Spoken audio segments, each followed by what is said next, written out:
feet in, get them in properly, and get a good grip, and that's it. Alright? Just in the stack, and you guys have first. Have a good one. Okay. Johnny Rell, followed by Johnny Guy.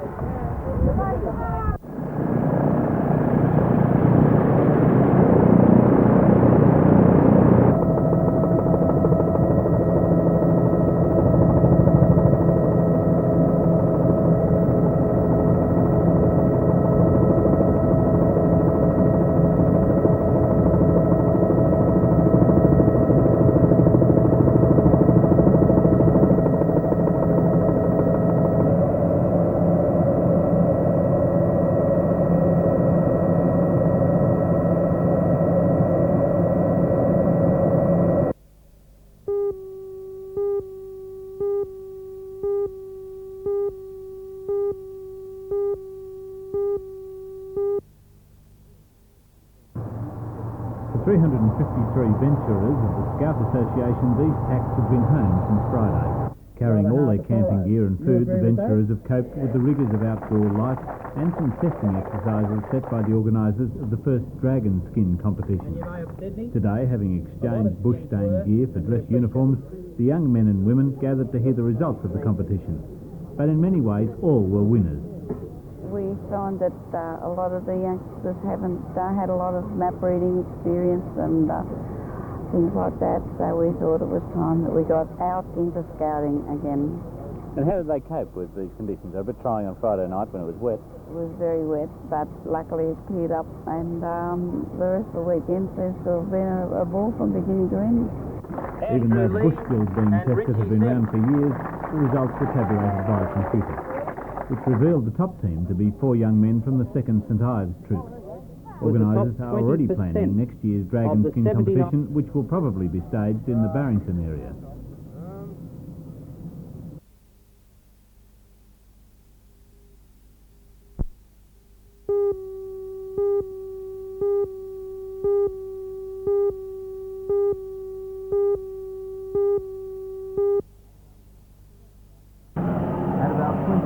Last night, this Ford Falcon sedan ran off Fullerton Road near Fort Wallace and struck a power pole. The impact swung the car around and the rear of the Falcon hit the pole again. 33-year-old Mr. Anthony Yalden from Scotland was passenger driver. The impact also knocked the power transformer from the pole. Ambulances, the police rescue squad, the fire brigade and a Shortland County Council emergency crew were called in. Amazingly, when the rescue squad cut the man free, he was suffering only multiple lacerations and was taken to the Mater Hospital in a satisfactory condition.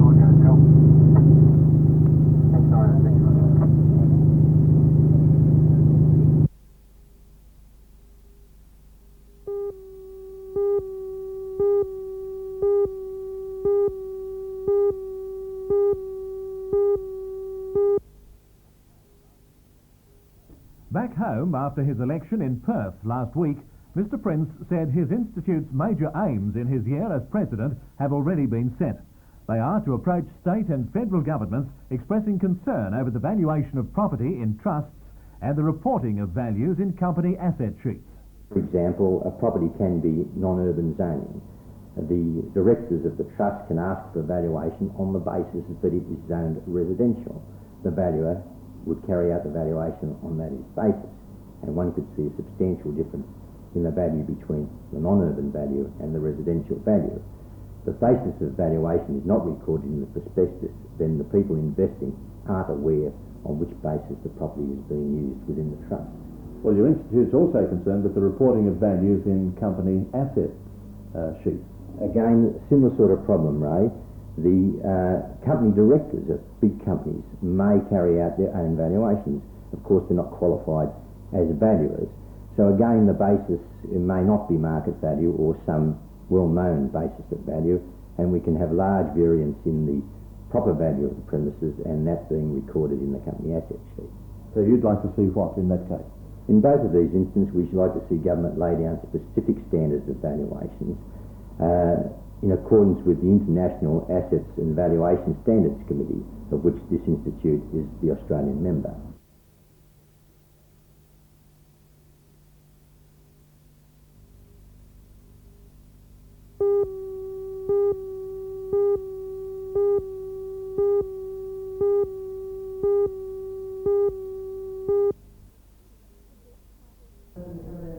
The book, titled Thinking It Through, Ideas for Classroom Organisation, marks Lillian Martin's debut into the world of publishing. But her first published work will certainly not be her last, as the second volume, titled Making It Work, is due out in August. Lillian describes the book as non-academic and easy to read. She says she and co-author Alma Fleet decided to write it because they both felt they could have used a book of its kind when they started out as teachers. Not a recipe book as such. It's more, what we really want is for teachers to think about what they're doing when they're teaching and why they're teaching what they're teaching, rather than just doing it because they were told to do so or because that's how their teachers taught them and that's how it was when they were younger. So we really want them to think a lot about what they're doing. And the first book in particular talks about that, about thinking. That's why it's called Thinking It Through. And then when we move on to the second book, we're being a bit more practical. We spend a lot of time in the second book on crisis situations in the classroom.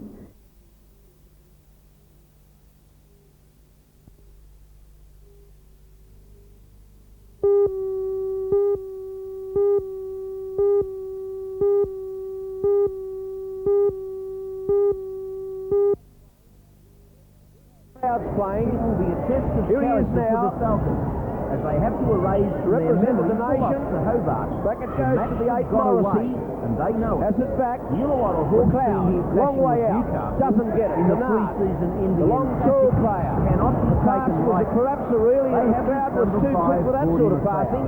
A player you Young either Bell love stays or on him. hate. McLeod got it Such across is there his too. A influence on a foul. game. Foul They now have a into big American number Marlon 9, and that's Redmond, who's Bartholomew. averaging over Gets the 35 foul, points a Bartholomew. match. Go to the line. And they have the will 3 to shots win. for a 2-point Something situation. the Falcons must rediscover this weekend. Over the back One line and player from who the side gave it it'll his be all last Rebillion time to get it away and this has time done to so Terry all Youngbauer. season. Over the It's top Ian to Michael Rebillion, the Johnson. team's captain. Back to Terry He must Youngbauer. ensure that Way his to teammates Rebillion. are not Under the allowed to board get into there, the dropping in the first long gear shot, so rush is that happened Johnson against for the Hobart. Falcons. The Falcons can make the McLeod. playoffs, and it all starts Good value. You get your money's worth from McLeod's playing.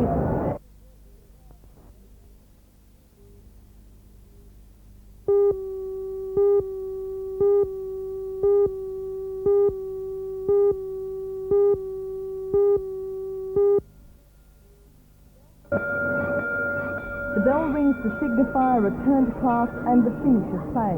But the 80 students of St Ethel's Primary School in Maitland are soon to have 24 metres of their valuable playground taken over by the DMR. St Ethel's is a disadvantaged school, with an 88% turnover of students last year.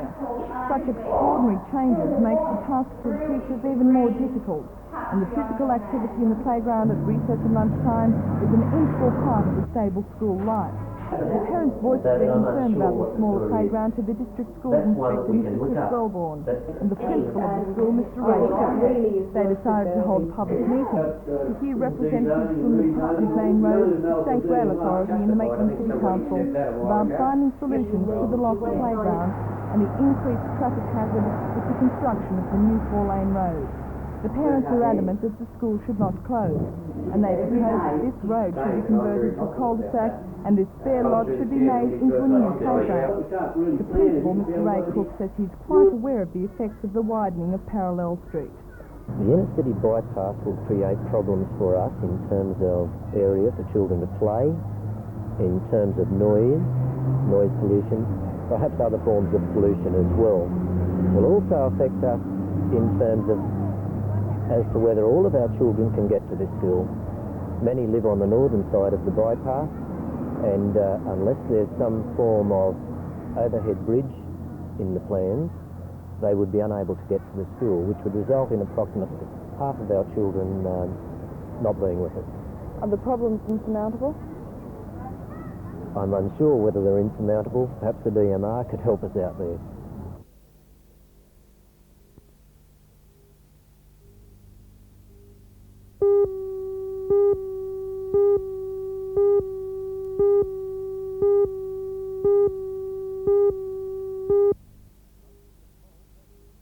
Coach Jeff Mould has produced an extremely fit country team which combined impressively recently to record a 43-0 win over the touring Fijians. and perhaps combination is the key factor, rather than individualism, that best describes this country team. That's not to say it doesn't contain some outstanding players, such as back rower and captain David Cody, and Newcastle University wing speedster Damien Brown. But it's country's team attitude and combination on the field that has even Sydney's captain Michael Hawker and coach Peter Fenton expressing their praise for country. Rugby followers generally are expecting a close game, if not a country victory, particularly in the light of country's mammoth win over Fiji. We know in ourselves that we're good enough to beat Sydney, but a lot of the press in Sydney, who I've spoken to in the last couple of days, really think it was a flash in the pan, the effort down at Wagga. What were the press make? Well, that's why they weren't at the game, and I told them that it was the most exhilarating game of football I've ever been associated with, and they said, really? I just couldn't understand. They were incredulous. But I think we have got the side to really turn it on tomorrow. Have you got any particular strengths in the side? No, it's just a commitment to the 15-man running game, which I know has been bandied around a lot, with Bob Dwyer advocating that game, and it just didn't really work while he was there, unfortunately, because it's just the greatest way to play it, or the only way to play the game, really. And that's the way we're going to play on Saturday.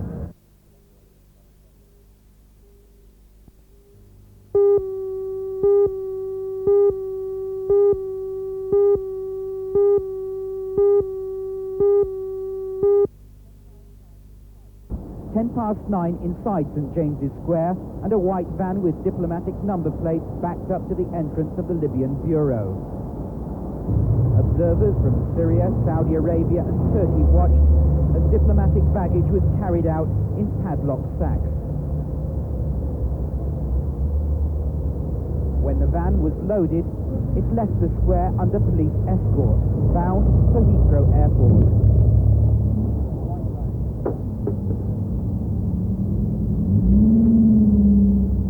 By now, roads around St James's Square had been closed to the public.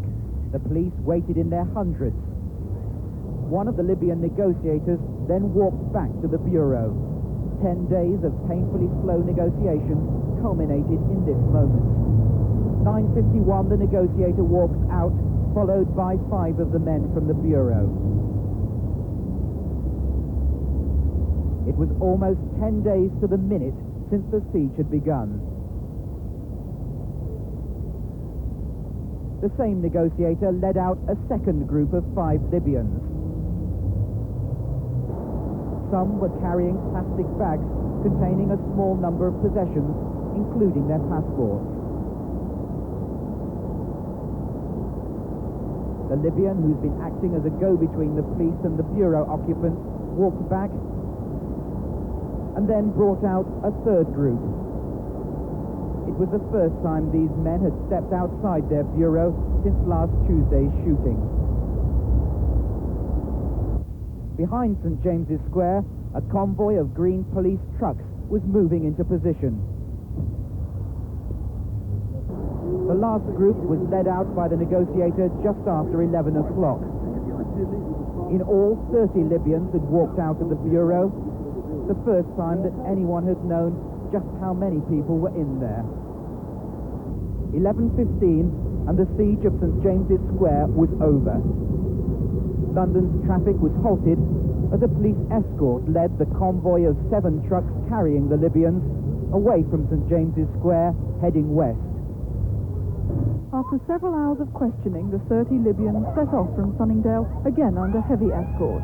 At 10 to 7, the 20 vehicles, led by 8 police motorcyclists, began their 15-mile journey to Heathrow. Driving through red lights, halting traffic at junctions, the procession kept up a steady 30 miles an hour.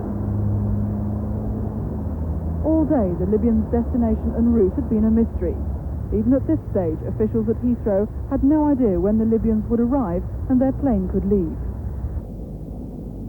7:48, and the Libyan jet is on its way. Aircraft coming into land will put on a holding pattern so that the jet need only taxi a short distance before taking off along the landing runway.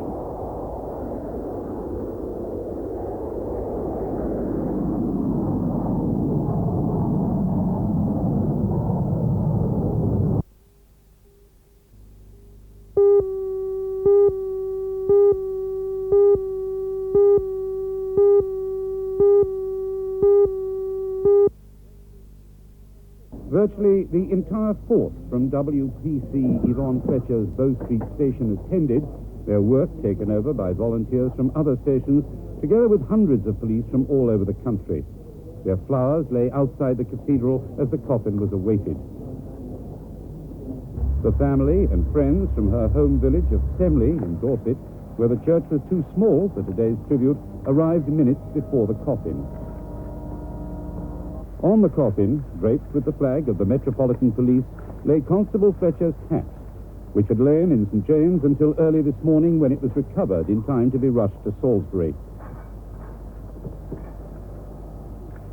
Unspoken, as finally the coffin emerged, was the thought that Constable Fletcher's colleagues, at the very moment of the service, were ensuring the safe, unpunished departure of the men who murdered her. Senior policemen snapped to attention and to the salute as the hearse drew away, heading for a private cremation service attended only by family and close friends.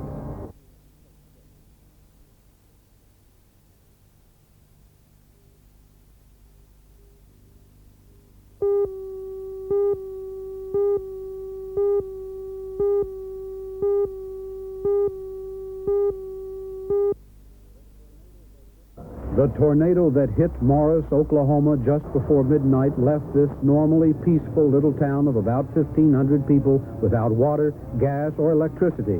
It destroyed roughly 2/3 of the homes and businesses, several churches, and it snuffed out the lives of at least 7 and hospitalized about 70. One woman said she stood in her bathtub and held onto the windowsill. In South Dakota and Wyoming, it drifted to 20 feet. Hundreds of miles of highways were closed. Rescue of some stranded or missing was impossible because in some areas, 50-mile-an-hour winds cut visibility and drove the chill factor to 30 degrees below zero.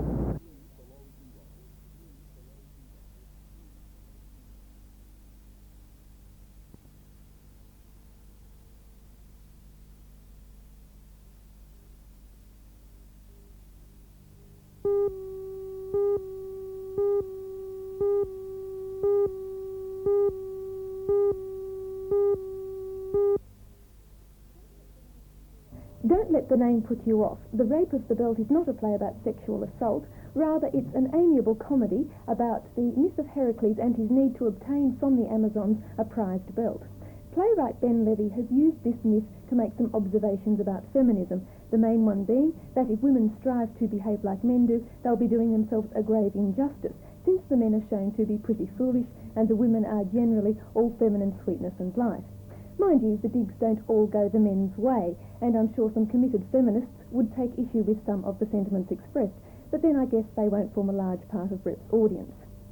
Dorothy and Tom White have co-directed a lively and bright production. There were some slow spots, but I think that's more due to the writing than anything else. Apart from that, it was a generally entertaining and jolly show. Well, there was some confident and appealing acting from the well-chosen cast.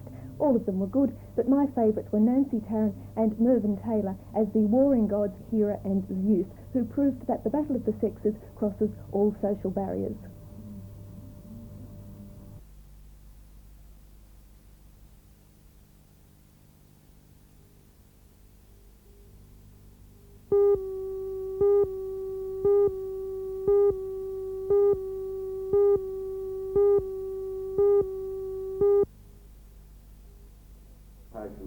The visitors from Tokyo were welcomed to Newcastle by the Deputy Lord Mayor, Alderman Don Geddes.